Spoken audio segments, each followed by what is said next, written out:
Morning. Welcome back to EPG. I am Greg, your host, coming to you from right outside Oslo Central Station. Today's topic is going to be not a very happy one, but it's about the occupation of Norway during World War II. And this monument behind me is to those that died in their fight against the Nazis here. Norway was very important for Germany for a lot of reasons. The first was geographically, in that it was able to easily be used due to the coastline to start launching attacks on Great Britain and other parts of Europe.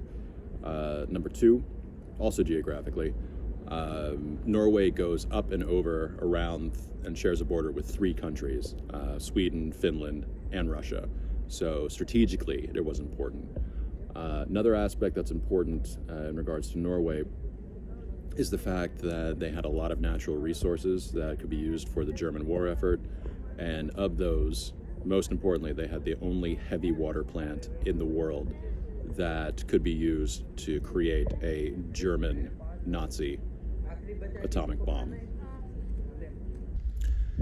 When thinking about the Norwegian occupation, only one name should come to mind, and that is Vidkun Quisling. Now, he was a self-styled Nazi who wanted to bring the tenets of National Socialism to Norway.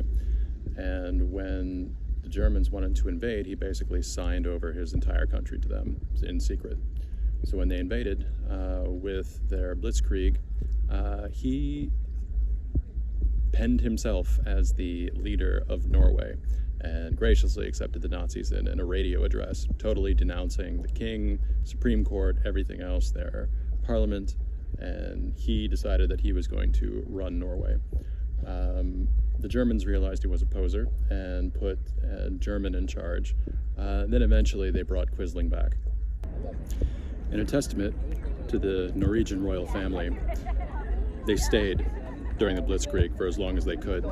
It started in April, and they actually were able to stay in the country and had to flee by June, not because they were scared, but because the Nazis were systematically hunting the king, Haakon VII, as well as his son, the Crown Prince, down. And the Luftwaffe leveled a town they were hiding in that was on the Swedish border. And it's a testament because when they got to Great Britain, they set up a government in exile with all the ministers that they could also get out. The only people remaining in Norway were the Supreme Court, and it's really a testament to them that they were able to hang on for so long. And as one of the main tenets of National Socialism was the destruction of the Jewish people. And this occurred in all the places that the Nazis occupied, including Norway, including Oslo. Behind me, in this building, there were two Jewish families, 7 people in total, that were all discovered by the Gestapo, taken to Auschwitz, and all 7 of those people died in the camps. Quisling and Nazis aside, Norway played a very important part in the World War II, not only with their resistance efforts, but also for the ones that could escape. They went and joined the Allied forces in Great Britain. And one of the key points of, their joining up with the Allies was one known as Operation Gunnerside. Now, Operation Gunnerside was the name given to the plan of destroying that heavy water facility that I mentioned before. The Britons failed a couple times trying to destroy that plant, and they sent in some very equipped Norwegian skiers to ski in, get in there undetected, set a whole bunch of dynamite, and then get out undetected, and they were able to escape.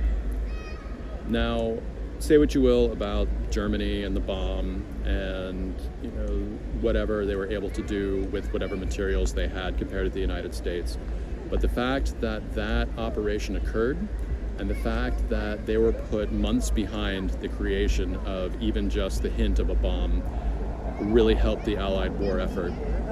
So it's very important that the recognition be made of those brave Norwegians that destroyed that plant. While the Norwegian troops fought very bravely, the true power of the resistance came from the home front. And these were the everyday citizens that did whatever they could to stymie the Nazi war effort. These were clergy members. These were government workers. These were actors that went on strike because they wouldn't perform Nazi propaganda radio pieces. These were writers. These were teachers. And a lot of them went to jail. Some of them went to concentration camps. Some of them were executed. Here outside the Resistance Museum of Norway, in this courtyard, 40 men who were part of the resistance were executed by the Nazis. And it's not every day that somebody becomes synonymous with a word. And that is exactly what happened to Quisling. His name means traitor in both Norwegian, other Scandinavian languages, as well as English. Because that is exactly what he was, and he got exactly what he deserved.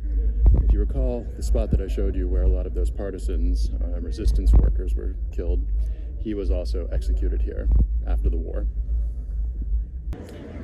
And so here, in front of the Norwegian Assembly, I just want to say thank you very much for your time, and get out there.